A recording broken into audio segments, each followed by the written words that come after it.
कि world bank ने कहा है कि इंडिया का जो ग्रोथ रेट है वो प्रोजेक्शन उसकी दी गई है 10%, 2022 में वो 10% तक जाएगी। और मेरे ख्याल में ये इस वक्त चाइना को भी पीछे छोड़ जाएगी, क्योंकि चाइना का डिक्लाइन चल रहा है। पिछले अगर हम एक साल का चेक करें, मुआवजा करें, तो वो डिक्लाइन में जा रहा है। अब ये जो सुपर सीरीज का आइडिया है, इसमें सबसे इम्पोर्टेंट जो प्लेयर है, जो इम्पोर्टेंट पर्सन है, वो नरेंद्र मोदी हैं। क्योंकि वो डिसाइड करेंगे कि इंडिया ने आना है कि नहीं आना। नमस्कार दोस्तों, स्वागत है आप सभी का। दोस्तों, जैसा कि आप सभी जानते हैं कि पाकिस्तान ऑलरेडी दुनिया के अंदर कहीं एग्जिस्ट कर नहीं रहा है। औकात कोई है नहीं दुनिया में। अब ये लोग ये चाहते हैं दोस्तों कि इंडिया इनके साथ कोऑपरेट करे, क्योंकि बिना इंडिया के ये कुछ भी नहीं है। बिना इंडिया के ये इनको पता है कि हम अब भूखे ही मरेंगे। बिना इंडिया के हमारा कुछ हो नहीं सकता। और वहीं आप देखें तो वर्ल्ड बैंक वगैरह की रिपोर्ट्स जो आ रही हैं, उनमें 10% जो है growth rate world bank project कर रहा है इंडिया के आने वाले टाइम में, और पाकिस्तान की 3.4% या 4% के अप्रॉक्स। तो यहाँ से अब इनको पता चल रहा है कि बिना इंडिया के हमारी कोई औकात नहीं है दुनिया में, कोई हमें पूछता नहीं है बिना इंडिया के।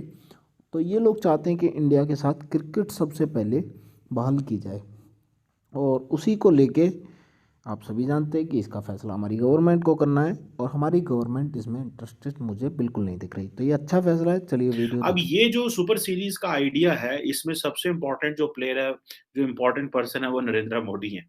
क्योंकि वो डिसाइड करेंगे कि इंडिया ने आना है कि नहीं आना। क्योंकि पाकिस्तान की तरफ से तो पाकिस्तान तो विलिंग है। अगर रमीज राजा ने रिसेंटली, मेरा ख्याल है, इमरान खान को मिले हैं, and he might have pushed him, he might have pitched this idea to Imran Khan के, सर मैं इस तरह की चीज करना चाहता हूँ। तो इसीलिए उन्होंने वो ये बात की है। क्योंकि थोड़े दिन पहले इमरान खान साहब लाहौर गए थे, और हमारा क्योंकि क्रिकेट बोर्ड का जो पीसीबी का हेडक्वार्टर लाहौर है, तो वहाँ पे रमीज़ राजा ने बात की। अब या तो फिर ये है कि इमरान खान साहब पर्सनली फ़ोन करें नरेंद्र मोदी को कि भई आप अलाउ करें अपनी क्रिकेट फैन्स को और अपने क्रिकेट टीम को कि वो पाकिस्तान आएँ, तो हो सकता है कोई इससे पर्सनल टच भी, चीज़ें बेहतर भी हो जाएँ। ठीक है जी। अब ये जो प्रपोज़ कर देना 4 नेशन टी20 सुपर सीरीज़ जिसमें 4 ममालिक हों, ये एक अच्छी चीज़ तो है।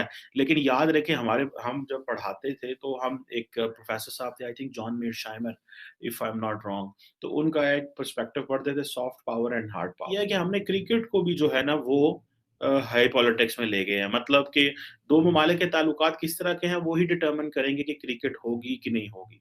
अब ये जो चीज़ है, इसको नॉर्मली बहुत सारे लोग शायद हो सकता है वो समझ जो, मैं एक इंडियन दोस्त है, हमारे बड़े अच्छे जर्नलिस्ट हैं, उनसे बात कर रहा था, तो उन्होंने कहा यार हमें फ़र्क ही नहीं पड़ता कि पाकिस्तान जो है वो हम जाएँ ना जाएँ, क्योंकि हम तो दुनिया के साथ कनेक्टेड हैं, हमारा तो राब्ता दुनिया के साथ है, हमें तो पाकिस्तान में कौन-सा इतना बड़ा स्पोर्ट्स का मॉडल है, या हम तो क्रिकेट आपके वहाँ साथ तब खेले अगर बहुत ज़्यादा रेवेन्यू आ रहा हो, ना हमारे मीडिया हाउसेस को कोई बेनिफिट होगा ना। तो वो समझते हैं कि पाकिस्तान क्योंकि इतना फाइनेंशियल बेनिफिट नहीं है, तो पाकिस्तान की तरफ जाने का भी फ़ायदा नहीं है इन टर्म्स ऑफ स्पोर्ट्स। सो पाकिस्तान अगर इंडिया को इन्वॉल्व करेगा, तो ज़ाहिर बात है पाकिस्तान को फ़ायदा होगा। अब इस चीज़ को इंडियन समझते हैं, they want to stop it. और फिर होता ये है कि बहुत सारे मीडिया हाउसेस होते हैं, वो गवर्नमेंट की लाइन टो कर रहे होते हैं, and they are making it happy. So वो इस तरह के वेंचर्स में भी नहीं जाते। उनको पता है गवर्नमेंट का पहले ही जो है वो हालात इतने अच्छे नहीं है, सो हम ना ही करें या ना ही कुछ इस तरह का प्लान करें, तो वो हमारे लिए अच्छा है। दुनिया के वर्स्ट पासपोर्ट्स, आखिरी 8 ऐसे कंट्रीज़ जिनका सबसे निचले नंबर पर सबसे कम रैंकिंग है, सबसे बुरी रैंकिंग है, तो वो वर्स्ट पासपोर्ट्स में पाकिस्तान का नाम भी शामिल है। पाकिस्तान का नाम आखिरी 3 पासपोर्ट्स को निकालकर चौथे नंबर पर है, यानी नीचे से चौथे नंबर पर 4th पोजीशन पाकिस्तान ने हासिल की है। और लास्ट ईयर की निस्बत ये रैंकिंग गिरी है, क्योंकि लास्ट ईयर पाकिस्तान को 32 वीज़ा स्कोर मिला था। वीज़ा फ्री स्कोर 32 था, यानी 32 ऐसे कंट्रीज़ थे जहाँ पर पाकिस्तान और ऑन अराइवल या वीज़ा फ्री उसको फैसिलिटी हासिल थी। लेकिन इस मरतबा ये 31 रह गए हैं कंट्रीज़। तो पाकिस्तान का नंबर जो है वो 108 है। 108वें नंबर पर पाकिस्तान का पासपोर्ट रैंकिंग में आया है। पाकिस्तान से नीचे सिर्फ 3 कंट्रीज़ हैं, और उनके नाम हैं Syria, Iraq and Afghanistan. Ranking क्या, क्योंकि इंडिया से भी बहुत ज़्यादा हम अपना कंपैरिजन करते हैं। देखिए, इंडिया की रैंकिंग इस मर्तबा कहा जा रहा है कि इम्प्रूव हुई है। इंडिया ने वर्ल्ड रैंकिंग पासपोर्ट में इम्प्रूव किया अपने आप को, और उसकी जो नंबर है पासपोर्ट इस वक्त जिस नंबर पर आया है वो है 83 नंबर पर इंडिया का पासपोर्ट है।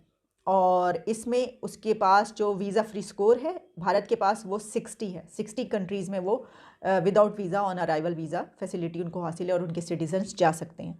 तो पाकिस्तान से तो आप समझ लीजिए को 25-30 के करीब जो है ये बहुत बड़ा मार्जिन है, जिस तक आपको पहुंचने में पता नहीं साल या सदियां कितनी लगेंगी।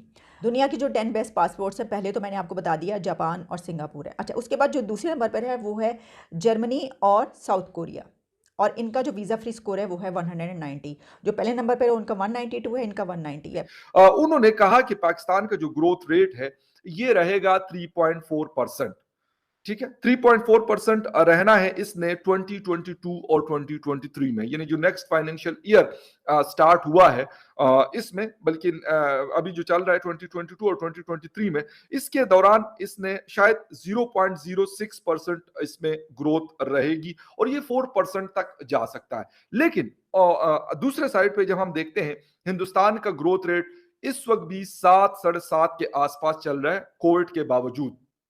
कोविड क्योंकि पूरी दुनिया में आया तो लोग हमारे यहाँ इमरान खान साहब कहते हैं कि यार ग्रोथ रेट जो है उससे बहुत ज्यादा मुतासिर हुआ। लेकिन क्या जो कोविड था उसने सिर्फ पाकिस्तान को हिट किया? कि वर्ल्ड बैंक ने कहा है कि इंडिया का जो ग्रोथ रेट है वो प्रोजेक्शन उसकी दी गई है 10%। 2022 में वो 10% तक जाएगी और मेरे ख्याल में ये इस वक्त चाइना को भी पीछे छोड़ जाएगी, क्योंकि चाइना का डिक्लाइन चल रहा है। पिछले अगर हम एक साल का चेक करें, मुआवजा करें तो वो डिक्लाइन में जा रहा है।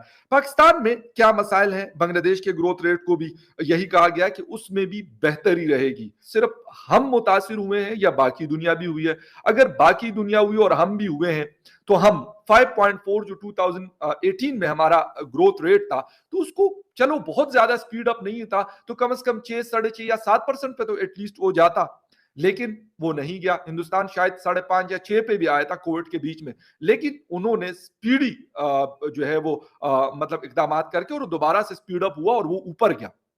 इस वक्त वर्ल्ड मेरे ख्याल एक तो इकोनॉमीज, बड़ी इकोनॉमीज में उनका शुमार होता है, शायद टॉप 5 बड़ी इकोनॉमीज में हिंदुस्तान शुमार हो रहा है और जो बांग्लादेश है वो शामिल हो रहा है और हम बड़ी तेजी से उससे निकल रहे हैं, उन चीजों से जिसके अंदर हम शायद 5 साल या 4 साल पहले हुआ करते थे। लोग कहते थे कि यार इतने सालों में पाकिस्तान का ग्रोथ जो है वो ये होगा, लेकिन मैं यही कहूंगा कि इसमें कमाल जो है हमारे प्राइम मिनिस्टर इमरान खान साहब की पॉलिसीज।